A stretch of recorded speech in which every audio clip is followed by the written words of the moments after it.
Sa mundo ng Philippine basketball, iilan lamang ang may kakayahang lumipad sa ere. Isa na rito ang 5 times PBA All-Star Slam Dunk Champion na si Rey Guevara. Pero sa likod ng mga highlight na ito, may kwento ng sakripisyo, pagsisikap at pangarap.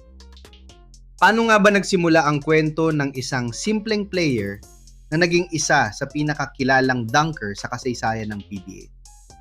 Ito ang kwento ni Rey Guevara.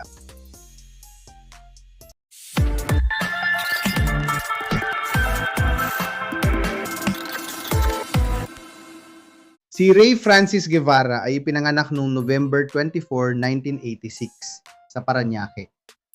Bata pa lang ay mahilig na siya sa basketball at agad napansin ang kanyang natural na athleticism at mataas na talon.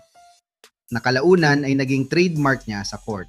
Nang siya ay nag-college, nag-aral siya sa Colegio de San Juan de Letran, kung saan niya hinubog ang kanyang talento bilang isang basketball player. Dito siya nakilala bilang isang player na hindi lang mabilis, kundi may kakaibang abilidad sa pantalon.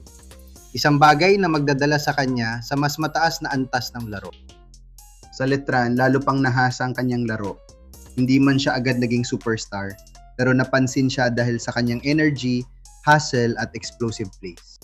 Noong 2010 PBA draft, napili si Rey Guevara bilang 3rd overall pick ng Air 21 Express. Isang patunay na malaki ang tiwala ng mga scouts sa kanyang potensyal. Sa kanyang professional career, naglaro siya sa ilang teams tulad ng Air 21 Express, Petron, Powerade, Global Port, Meralco Bolts, Mahindra at Phoenix Fuel Masters. Bagamat hindi siya naging pangunahing scorer, naging mahalaga siya bilang role player, isang player na nagbibigay ng energy, depensa, at highlight plays sa team. Dahil sa kanyang mga highlights dunk, dito talaga sumikat si Rey Guevara. Nakilala siya bilang isa sa pinakamagaling na dunker sa kasaysayan ng PBA. Ilan sa kanyang mga achievements ay nung nanalo siya ng sunod-sunod na slam dunk titles.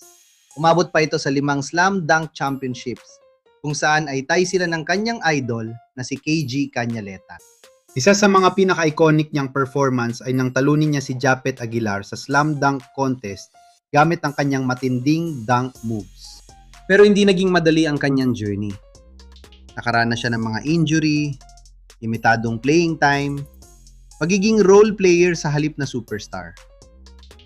Sa kabila nito, hindi siya sumuko. Sa mga huling taon ng kanyang career, naglaro siya para sa Phoenix Pulse Fuel Masters at kalaunan siya ay naging free agent.